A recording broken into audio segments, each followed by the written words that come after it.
ang mga pinakamaiinit na balita ngayong tanghali. Not guilty plea, inihain ng mga akusado sa maanumalyang flood control project sa Oriental Mindoro. Congressman Sandro Marcos nagpadala ng sulat sa ICI, handa umanong humarap at makipagtulungan sa investigasyon. Secretary Henry Aguda, idinepensa si Undersecretary Desagon na idinadawit sa kickback scheme sa DICT, tinawag na tahasang paninira. Sa MBC TV correspondents, higit 500,000 pisong halaga ng iligal na droga nasabat sa buy-bust operation sa Bataan, 4 arestado. Sa MBC TV Sports, kauna-unahang Philippine Women's Open gaganapin sa Maynila sa Enero ng susunod na taon. At sa Showbiz Pater, Aliwan Fiesta, kumpirmadong magbabalik sa susunod na taon.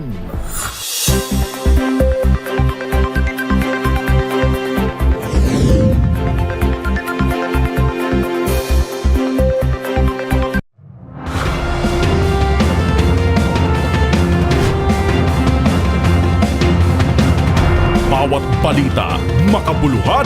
Bawat kwento, makapangyarihan. Boses ng Pilipino para sa Pilipino. Live mula sa MBC TV Studio. MBC TV Network News.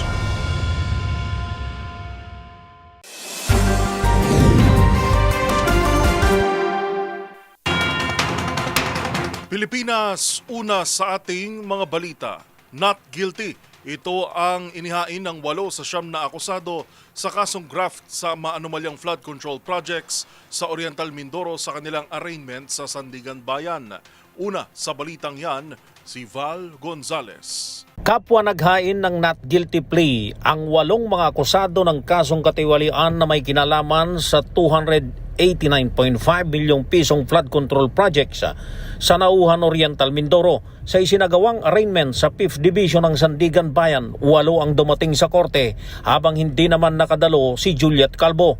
Bigong humarap si Calvo sa pagpasa ng sakdal dahil kahapon lang naglabas ng commitment order ang 6th Division na nag-aatas na ikulong ito sa Quezon City Female Dormitory sa Campo Caringal. Sa record kasi ng 5th Division, out on bail o nakapagpiansya ng 9,000 piso si Calvo noong araw ni turnover ito sa korte noong Lunes, Nobyembre 24. Pero dahil sa amendment of case na ginawa ng prosecution ay naisama na sa malversation case si Calvo na non-bailable kaya ito nakulong kahapon. Sa darating na December 2, babasahan ng sakdal ang dating chief ng Maintenance Division ng DPWH Region 4B.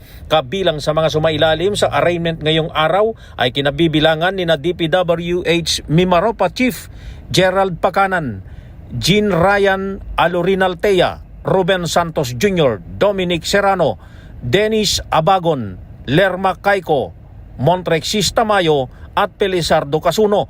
Itinakda ng korte ang pre-conference para sa kasong graft sa mga petsang January 9, 19 at 26 at maging sa Pebrero 5, 12 at 19 at maging sa February 26 sa susunod ng taon.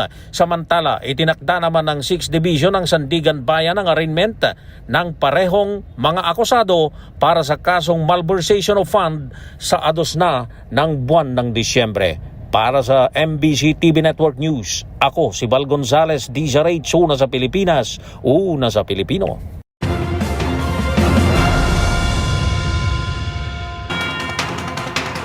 Hindi pa man ipinapatawag, mismong si Presidential Son at Congressman Sandro Marcos na ang nagboluntaryong humarap o nagpadala ng sulat sa Independent Commission for Infrastructure o ICI kaugnay ng flood control scandal. Nanawagan din ito sa lahat ng opisyal na respetuhin ang investigasyon ng komisyon. Ang balitang yan sa pagtutok ni Milky Rigunan.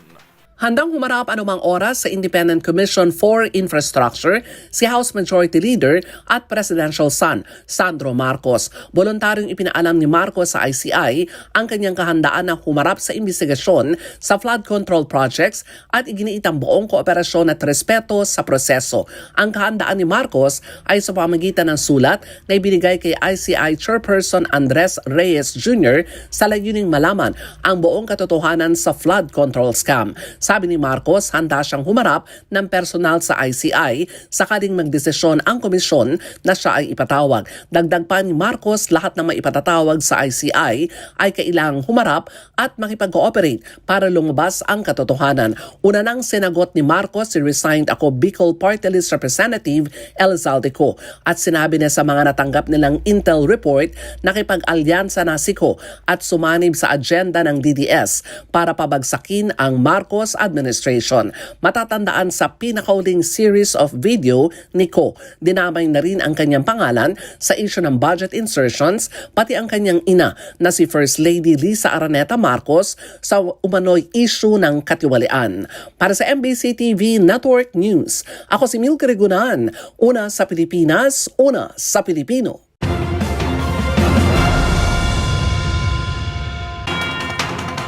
Kaugnay niyan, natanggap na ng Independent Commission for Infrastructure o ICI ang sulat ni Congressman Sandro Marcos na nagpapahayag ng kahandaang humarap sa pagdinig.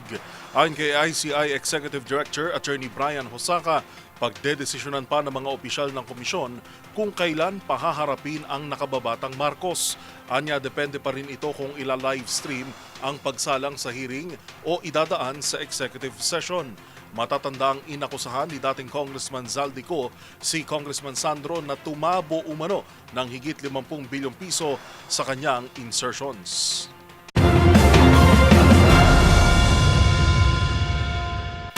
Sa iba pang mga balita, pinakakasuhan ng Bureau of Internal Revenue o BIR ng tax evasion ang contractors na IM Construction Corporation at Sims Construction Trading na tumanggap umano ng bayad sa kanilang Ghost Infrastructure Project sa Bulacan.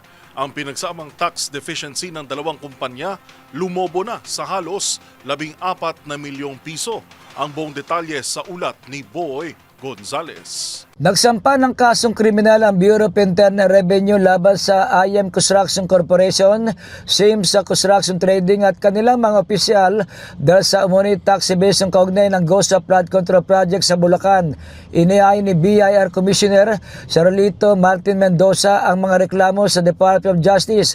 Ayon sa BIR, umabot sa 13.8 million ang kabuang tax deficiencies ng dalawang kumpanya dahil sa fictitious expenses, underreported income at maling bata declaration. Dahil dito, kinasuhan sila ng paglabag sa Section 254 ng National Internal Revenue Code.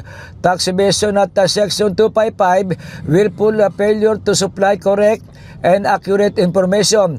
Ayon kay Mendoza, bahagi ito na mas malawak na crackdown ng ahensya laban sa mga kontraktor na sangkot sa GOSA project at fraud sa pagdedeklara ng buwis. Sinabi niyang nagpapatuloy ang expanded audit ng BIR at inaasang madaragdagan pa ang mga kasong kriminal sa mga susunod na linggo.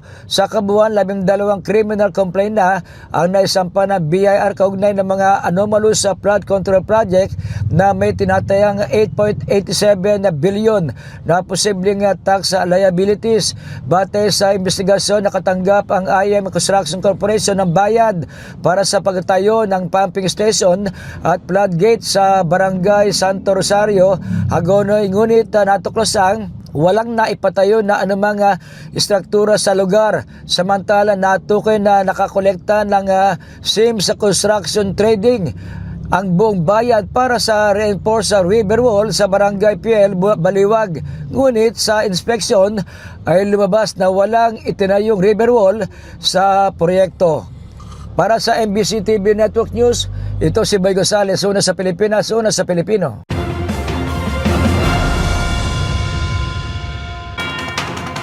Samantala, ipinagtanggol ni DICT Secretary Henry Aguda si Undersecretary Cristina Condes de Sagon matapos itong mapaulat na sangkot umano sa issue ng budget insertion sa loob ng ahensya.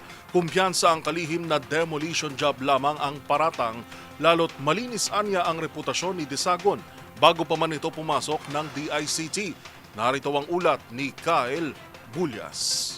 Dinepensahan ni Department of Information and Communications Technology Secretary Henry Aguda ang kanyang Chief of Staff na si Undersecretary Cristina Faye Condes de Sagun laban sa tinawag nitong tahasang paninira. Lumabas kasi sa report ng isang media entity na si de Sagun ay isa umano sa mga central players sa budget insertion sa loob ng DICT. Bahagi rin umano si de Sagun ng isang insertion mafia na nagpapasok ng mga proyekto sa ahensya upang makakuha sila ng porsyento. Sa panayam ng DZRH News, ginarantiya ni Aguda na maayos ang reputasyon ni de Sagun lalo't nakatrabaho niya na umano ito sa isang pribadong sektor bago pa man sila inilagay sa DICT.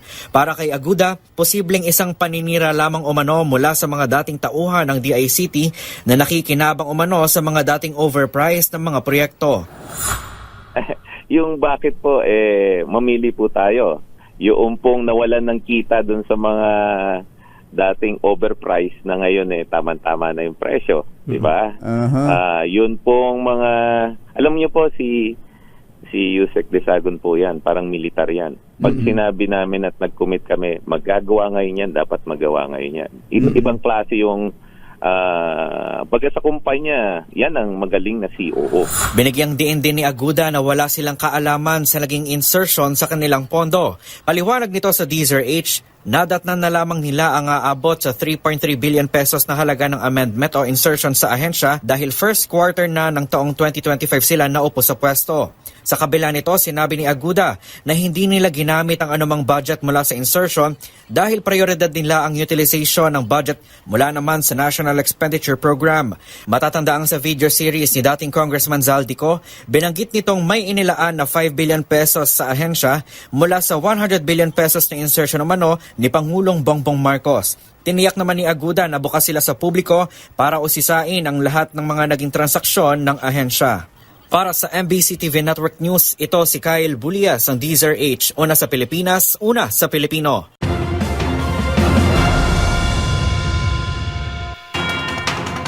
Sospek na naging biktima pa. Sa halip na palakpakan, nanganganib na maparusahan ng 8 pulis na votas na di umano'y bumugbog at pilit na nagpaamin sa 2 sospek kaugnay ng isang shooting incident. Mariin naman itong pinabulaanan ng Navotas PNP. Ang mga detalye sa report ni Edniel Parosa. Nasa hot water ngayon ng 8 pulis na votas na inireklamo ng pananakit sa ilang suspect sa kasong murder. Ayon kay Police Brigadier General Randolph Tuanyo, tagapagsalita ng Philippine National Police, sinampahan sila ng complaint sa Internal Affairs Service o IAS nitong 20 na Nobyembre. 2 ang complainant sa 8 akusadong pawang mga non-commissioned officers, 4 ang staff sergeant, 1 master sergeant, 1 corporal at 2 patrolman. Batay sa kanilang abogadong si Attorney Sid Endesa, pilit na pinaamin ang mga nagreklamo hinggil sa shooting incident na nangyari noong 3 ng Nobyembre. Nagtamo pa raw ng sugat sa katawan ng mga biktima dahil sa inabot na pambubugbog. Kaya ngayon po ay kausap nila yung abogado ng mga complainant at yung 8 pulis na nabanggit ngayon sa police stations na binibigyan po sila kaugnay ng mga pinal na kaso sa kanila. At ito po ay within the day action lang po ng chief of police kung ano po action taken na gagawin po nila. Di mo sabi nila, sasagutin nila yung mga complaint na sila. Nagsalita ng Navotas Police at itinanggi ang tinawag nitong harassment lamang sa kanilang hanay. Pero sabi ni PNP IAS Inspector General Attorney Dodo Dulay, gumugulong ng motopropyo investigation at kanilang sineseryoso ang naturang sumbong. Hindi pa naman daw naglalabas ng sinumpang salaysay ang mga complainant dahil sa takot sa seguridad habang nakadetine sa pulisya. Umaharap ang mga pulis sa reklamong grave misconduct, serious irregularity in the performance of duty, conduct unbecoming of a police officer at paglabag sa Anti-Torture Act. Mula rito sa Campo Crame, ako si Edniel Parosa ng DZRH. Una sa Pilipinas, una sa Pilipino.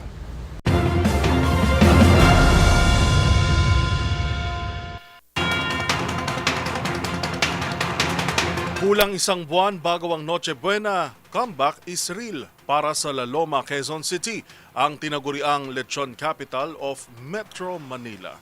Kasabay nito ang muling pagbubukas ng ilang litsunan matapos tumalima sa safety at standard protocols ng LGU at Department of Agriculture. Ang good news na yan ihahatid ni Rovic Manuel. Inanunsyo ngayong araw ng pamahalaang lungsod ng Quezon na wala ng kaso ng African Swine Fever o ASF na ang La Loma na kilala bilang Lechon Capital of Metro Manila. Ito ay matapos na isyuhan ng temporary closure order nitong November 13 ang 14 na lechon stores dahil may ilang baboy rito ang nagpositibo sa virus. Sinabi ng Department of Agriculture o DA na isolated case lang ang ASF sa La Loma kung saan sinabing sanhi ito ng overcrowding at mahinang ventilasyon sa ilang stock farm. Ayon sa QC-LGU, kasunod nito, araw-araw na silang nagsagawa ng disinfection sa loob ng 1 linggo ang mga naturang establishmento katuwang ang City Veterinary Department at ang QC Health Department. Ito raw ay bilang pagtugon sa memorandum na ibinaba ng Bureau of Animal Industry. Bukod sa pag-disinfect, inatasan rin nila ang 14 na lechon stores na sumunod na sa standard protocols pagdating sa kaligtasan at kalinisan. Sa ngayon, 3 na sa 14 na lechon store ang nabigyan ng lifting order at pinayagan na muling makapagtinda matapos maipasa ang reglamento ng kinauukulan. Patuloy naman nila ang lokal na pamahalaan sa QC sa pagtulong sa mga negosyanteng mapanatili ang dekalidad ng mga produktong magmumula sa La Loma. Para sa MBC TV Network News, ito si Rovic Manuel ng DZRH TV. Una sa Pilipinas, una sa Pilipino.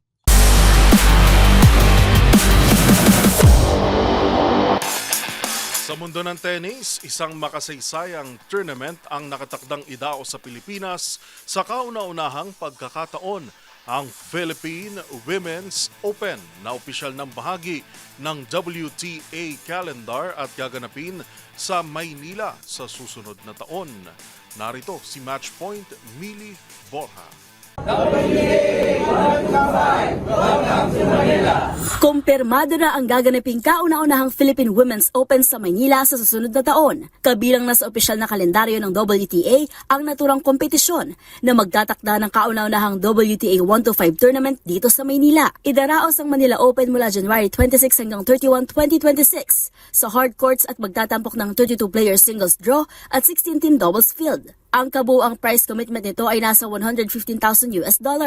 Ayon kay Philippine Sports Commission Chair Patrick Gregorio, inaasahan nilang sasali sa Manila event ang Filipina tennis star na si Alex Iyala. Posible lamang umunong mapigilan ito kung umabante si Iyala sa 2026 Australian Open na kanyang lalaroan sa kaparehong panahon. Dahil ang 2026 Australian Open ay gaganapin mula January 12 hanggang February 1 na tumatapat sa petsa ng Philippine Women's Open. Para sa MBC TV Network News, ito si Millie Borja ng DZRH TV, una sa Pilipinas, una sa Pilipino.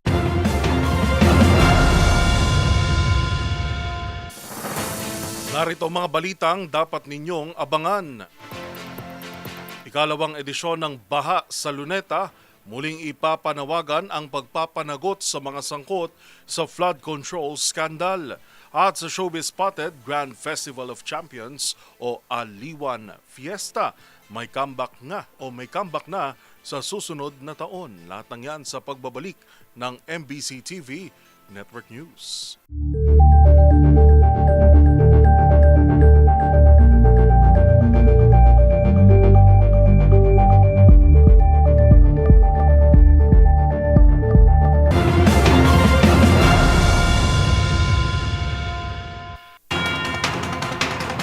Hanggat hindi napapanagot sa batas ang lahat ng tiwaling opisyal na sangkot sa flood control scandal, hindi umano magbabago ang kampanya sa ikalawang Baha sa Luneta na kasado sa darating na linggo.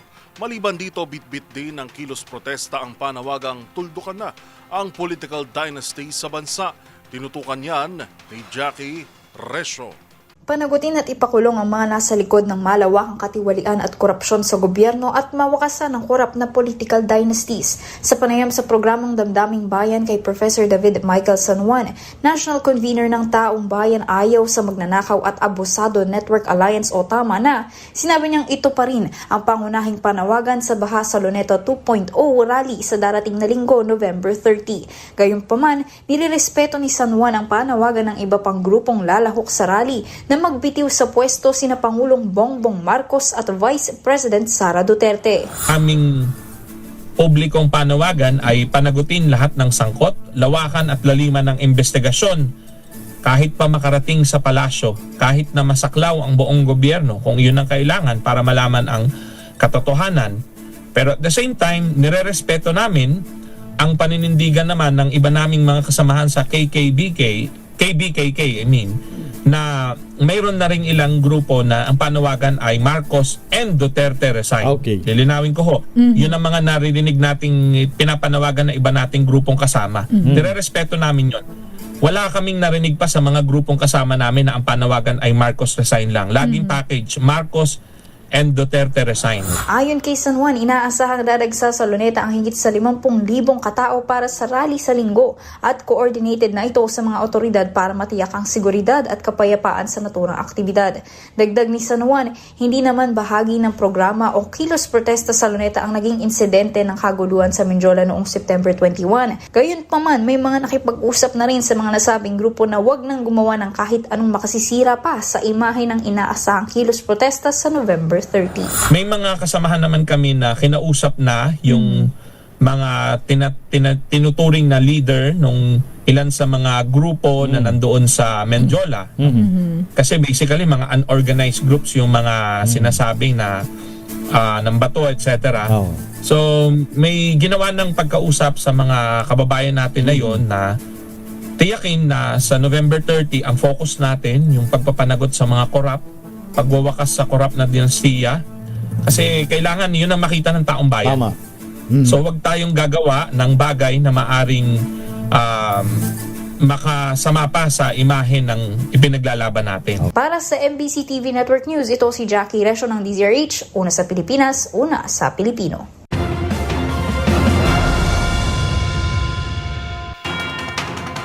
Walang alinlangang tinawag na palpak ni Senator Alan Peter Cayetano si Health Secretary Ted Herbosa kaugnay ng sunod-sunod na aberya sa Department of Health. Dapat na niya magbitiw ang kalihim sa patong-patong nakapalpakan gaya ng kakulangan at mabilis na pagkasira ng mga bakunang inilaan para sa mga lokal na pamahalaan. Magbabalita si Raymond Dadpaas. Marami sa mga programa sa Department of Health ang palpak dahil mismong ang kalihim ay palpak din. Ito ang binigyang din ni Senator Alan Peter Cayetano sa budget plenary debate sa 2026 budget ng Department of Health. Una sa kanyang pinagdiinan na yung delayed at kulang na delivery ng mga bakuna kontra trangkaso o flu vaccine. Dumarating ang mga bakuna sa mga local government unit o LGU, isang buwan na lang ay mag-e-expire na ang mga ito. Kaya't marami sa mga magulang ang ayaw ng pabakunaan ng kanilang mga anak. Samantalang ang mga pasyente na nagpupunta sa mga pribadong doktor ay 2 hanggang 4 na taon ng expiry ng kanilang mga bakuna. Harapan nitong kinastigo si Secretary Teodoro Herbosa na puro pambobola ang ginagawa. Isang tanong lang, can you guarantee us in 2026 there will be no delays? Because if not, let's get a secretary who can. Ang dami natin pinag-uusapan dito, budget nyo, laki-laki. Tapos, yung on time lang yung bakuna. I think it's unacceptable that we do not have a hard answer here that hindi madidelay ang mga bakuna. We're not talking about all kinds of medicines and competing. Ang pinag-uusapan pa lang natin yung routine na bakuna plus sa senior citizen na yung flu. Yung flu lang, hindi natin ma-solve yun. Binatikos din ito si Herbosa dahil pinabayaan nito at hindi nagkaroon ng survey at update sa mga case rate sa mga ospital sa loob ng ilang taon. Nagdudulot ito ng kalituan sa mga pasyente sa billing o babayaran sa mga ordinaryong medical procedures. Hinamon nito si Herbosa na mag-resign kung siya ang gagawa ng survey sa 160 na pong mga ospital at matatapos niya ito sa loob lamang ng 1 linggo. Dahil hindi na kontento ang mga senador sa mga kasagutan ni Secretary Herbosa ay sinuspindi kagabi ang pagtalakay sa budget ng Department of Health. Para sa MBC TV Network News, ito si Raymond Dadpaas ng DZRH, una sa Pilipinas, una sa Pilipino.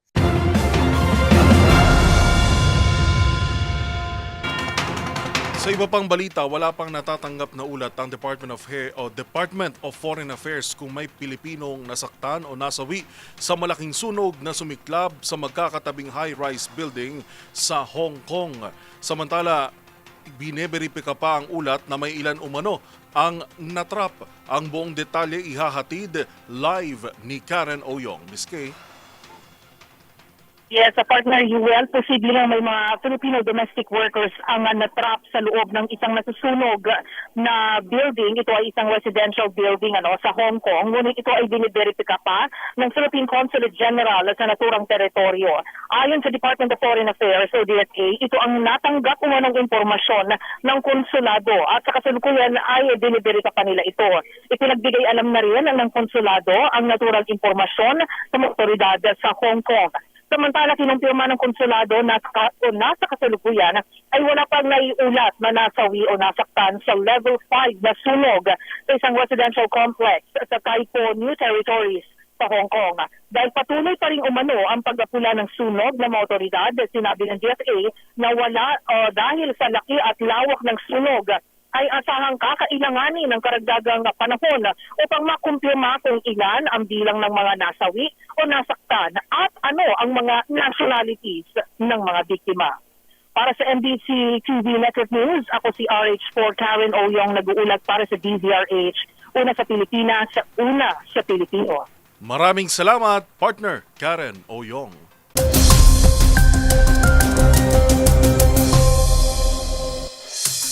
Sa ating ulat panahon, lumakas pa bilang typhoon ang dating bagyong Verbena na ngayon ay nasa labas na ng Philippine Area of Responsibility. Ito ay namataan sa layong 255 kilometers north ng Pag-asa Island sa Kalayaan, Palawan na may lakas ng hangin na 140 kilometro bawat oras malapit sa gitna. Bugsong aabot sa 170 kilometro bawat oras at mabagal na kumikilo sa bilis na 15 kilometers per hour. Dahil sa extension ng hangin nito, nakataas pa rin ang wind signal number 1 sa bahagi ng Kalayaan Islands habang bugso nito kasama na ang hanging amihan ay magdadala ng mga paglakas ng hangin sa bahagi ng Luzon. Kabilang dito ang Batanes, Cagayan, Apayao, Abra, Ilocos Norte, Ilocos Sur, Zambales, Bataan, Occidental Mindoro kasama rin ang Palawan.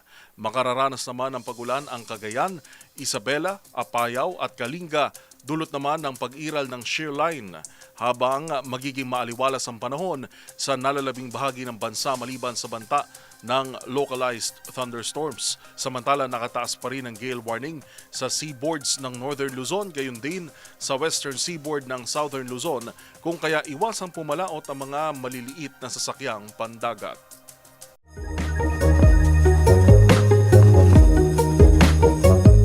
Marahil isa na sa mga hayop na madaling matandaan dahil sa kanilang itsura ay ang mga zebra.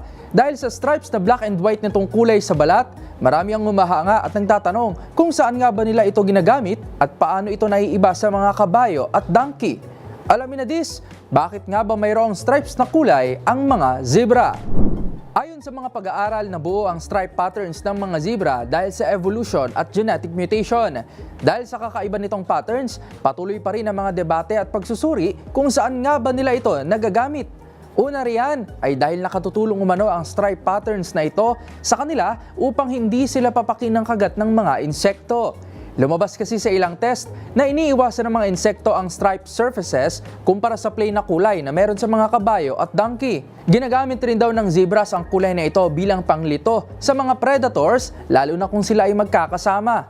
Isa pang teorya ay nakatutulong daw ang patterns na ito sa pag-regulate ng kanilang temperatura.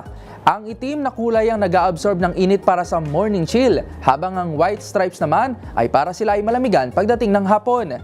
At isa pang nakamamangha, tulad sa ating mga tao na may pagkakakilanlan gamit ang ating fingerprints, ginagamit rin nila ang kanilang stripes na ito upang makilala o matukoy ang isa't isa gamit ang kanilang pagkakaiba ng patterns. Tandaan, mas makulay ang mundo kung alam mong hiwaga sa pag-ikot nito. Ako po si Rovic Manuel, nagpapaalalang sa kaalaman ay walang labis, magsaliksik para siguradong alam na this.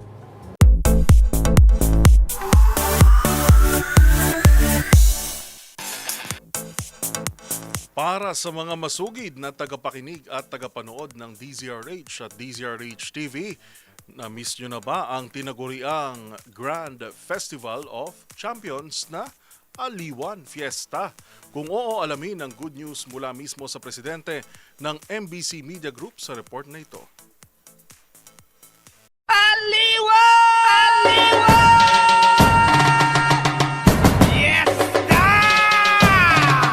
Kumpirmadong magbabalik sa susunod na taon ang tinaguriang Grand Festival of Champions na Aliwan Fiesta.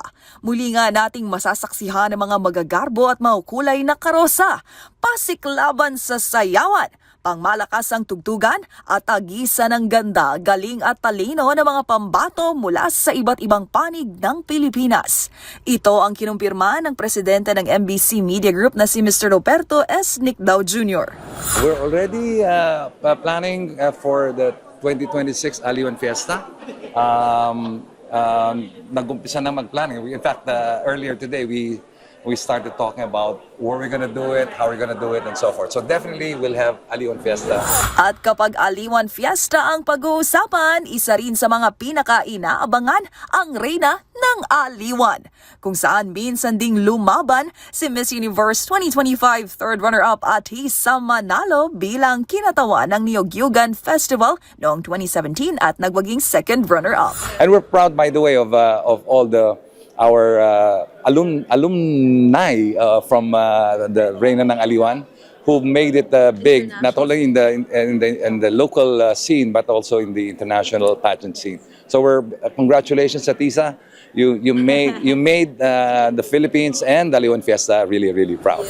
Kung matatandaan, noong nakaraang taon, si Mia Lorraine Tamayo ng Pasigarbo sa Sugbo Festival ng Cebu Province ang kinoronahang Reyna ng Aliwan, habang ang ginakit ng Cotabato City, Maguindanao del Norte ang nagwagi sa float competition at ang itinanghal na tugtog ng Aliwan at Street Dance Competition Grand Champion ang Iloilo Dinagyang Festival.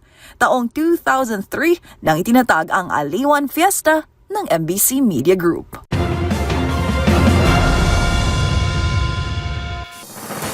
Abangan sa aming pagbabalik, welder sa Katarman, Northern Samar sugatan matapos malaglag mula sa ikalawang palapag ng gusali. At sa MBC TV Sports, alas Pilipinas star spiker Alaysa Solomon balikbansa na para naman sa 2025 SEA Games. Yan at marami pang iba sa pagbabalik ng MBC TV Network News.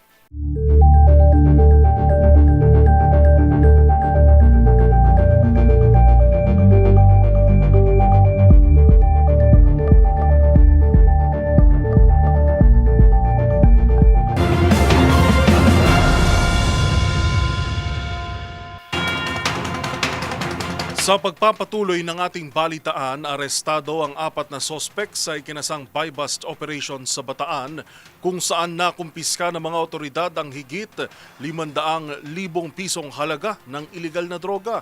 Yan at ang iba pang rumarapidong balita mula sa probinsya, hatid ng iba't ibang istasyon sa ilalim ng MBC Media Group.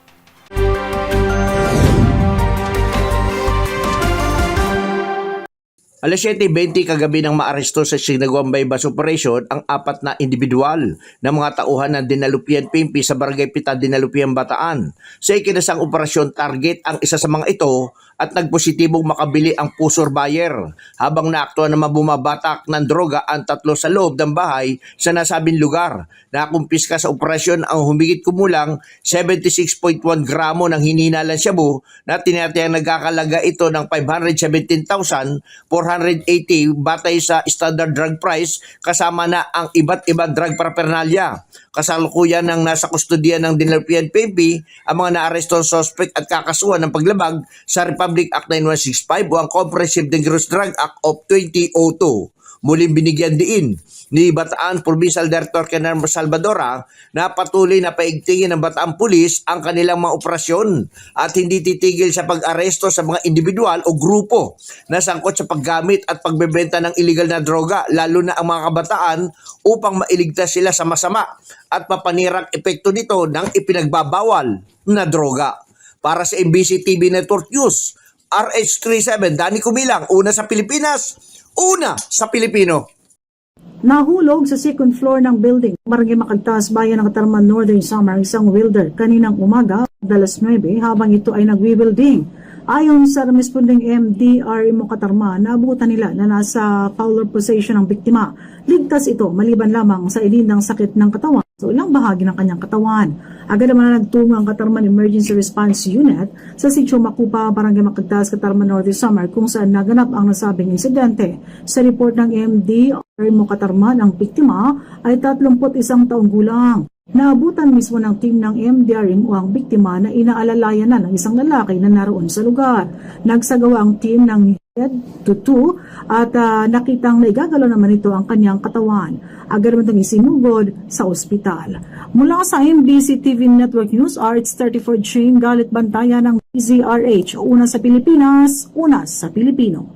Nasa kustodiya ngayon ng Bulinaw Police Station ang suspect na isang 38 anyos na mangingisda, may asawa at drug personality na residente ng Herminal Bulinaw matapos itong arestuhin ng makumpiskang illegal na droga sa kanilang tahanan. Batay sa ulat ni Bulinaw OIC Chief of Police Lieutenant Colonel Radino Billy, nagsilbi ang kanyang mga tauhan ng search warrant na pinalabas ng Regional Trial Court Alimino City sa bahay ng suspect kasamang ilang barangay official sa lugar ng Halugugin. Ang bahay ng suspect kung saan nakumpiskang isang heat shell transparent plastic sachet na naglalaman ng hinihinalang shabu na tumitimbang ng 6.40 grams na may standard drug price na 43,500 pesos. Nasamsam din ang iba't ibang uri ng drug paraphernalias. Kasong paglabag sa Republic Act 9165 o Comprehensive Dangerous Drug Act of 2002 ang kinakaharap ngayon ng suspect. Para sa MBC TV Network News, ito si Freddy Fajardo, RH38, una sa Pilipinas,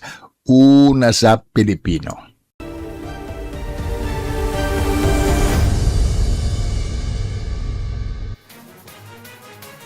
Sa dami ng pwedeng pamiliang o pamiliang tindahan sa loob ng palengke, mahirap magdesisyon kung alin ang maituturing na best option.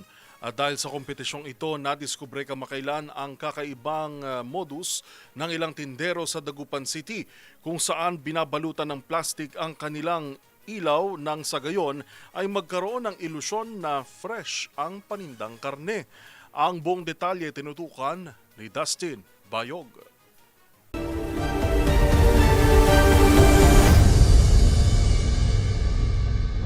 Sa harap ng nagmamahalang presyo ng bilihin ngayon sa merkado, kanya-kanya ng paraan ng mga consumer para makatipid at makasulit.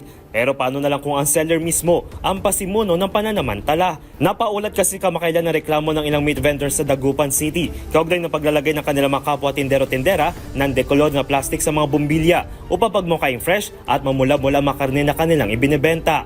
Ang gawaing ito ay malinaw na paglabag sa Article 15 ng Republic Act No. 7394 o ang Consumer Act of the Philippines na siyang pumoprotekta sa mga consumer mula sa deceptive, unfair at unconscionable sales act and practices na magaganap bago, habang at pagkatapos ng transaksyon. Sa kasong ito, hindi lang pinepeke ang estado ng karne, kundi intentional din umanong hinahalo ang frozen sa fresh goods. Bagaman normal na kalakaran na umano ito sa mga vendor, hindi ito patas sa kaalaman at karapatan ng mga consumer na makapamili ng produktong akma sa kanyang hinahanap. Ang sino mang mapatutunayang lumabag sa mga probisyong ito ay maaaring patawan ng multang 500 hanggang 10,000 piso o kulong ng hindi bababa sa 5 buwan pero hindi lalagpas ng 1 taon. Depende sa desisyon ng korte, posibleng parehong multa at kulong ang matanggap na sintensya ng akusado. Posible ring magpatupad ang karagdagang injunction ng korte laban sa offending party upang hindi na maulit ang krimen at magbigay ng karapatang danyos perwisyo mula sa insidente. Kaya kung mayroon pa kayo nakikitang ipinagbabawal na akto o mayroon kayong reklamo, itag nyo kami sa DZRH. Hoy! Bawal yan!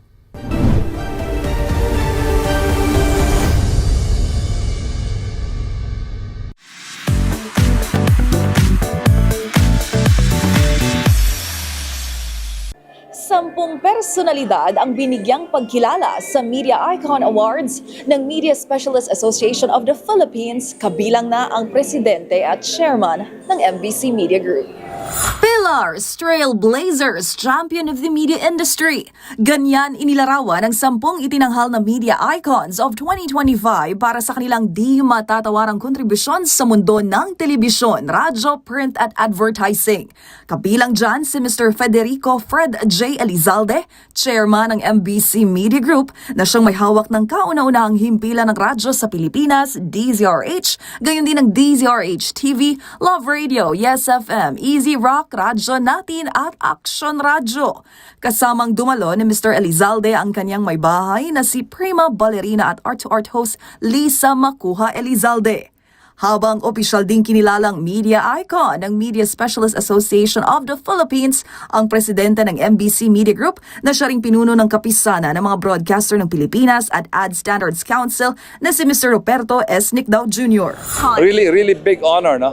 Big honor. I was not expecting it, but to be in the company of such great luminaries in the media industry. So I'm very happy that I was considered one of the media icons for this year. An award like this will make you work even harder to prove that you are really deserving. Samantala, una nga rito, nakiisa rin sa pagpapasaya sa mga dumalo at naghatid ng mga papremyo sa MSUP Media Congress sina RH6 Sherwin Alfaro.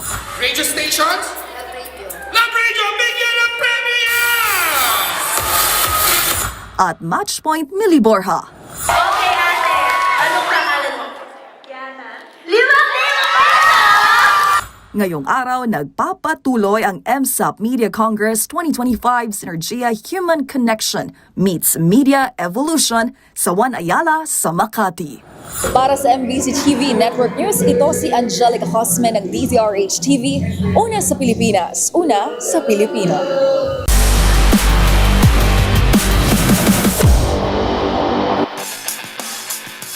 Samantala, sa mundo ng volleyball, nakabalik na sa Pilipinas ang star opposite spiker na si Alyssa Solomon at agad na sumali sa pagsasanay ng national team para sa paparating na 2025 SEA Games sa Thailand. Ang inaasahan sa kanyang pagbabalik at kung paano nito palalakasin ang preparasyon ng Alas Pilipinas sa report ni Matchpoint Millie Borja.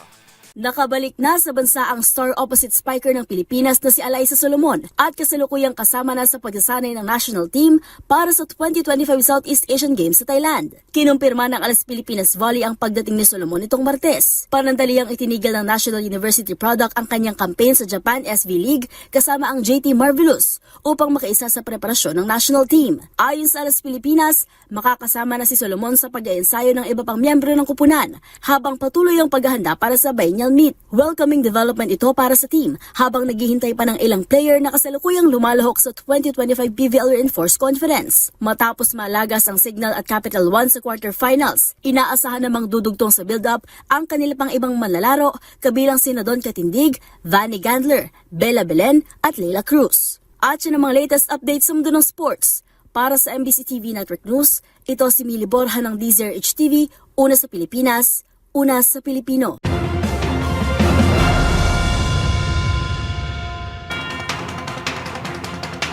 At iyan po ang mga balitang aming nakalap ngayong araw ng Huwebes. Bago lang tayo magtapos, adliban ko lamang pero congratulations muna kay Boss Fred J. Elizalde at Boss Junik Dao na ginawaran ng award dyan po sa MSUP na ginaganap pa rin ngayon dyan sa Juan Ayala sa Makati.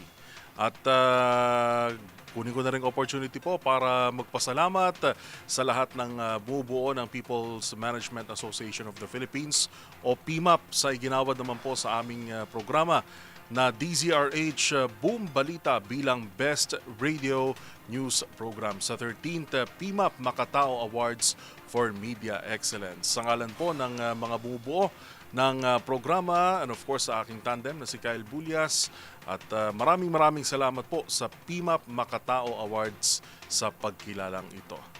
Yan po muli ang mga balitang aming nakalap ngayon ng araw ng Huwebes, November 27. Sa ngalan ni Karen Oyong, ito po si Yuel Reyes. Siyempre, meron na lamang tayong 28 araw bago ang Pasko. Magkita-kita tayo muli bukas, araw na ng Biyernes, para sa mga balitang makabuluhan, mga kwentong makapangyarihan. Hatid ang boses ng Pilipino para sa Pilipino. Ito ang MBC TV Network News. Una sa Pilipinas, una sa Pilipino.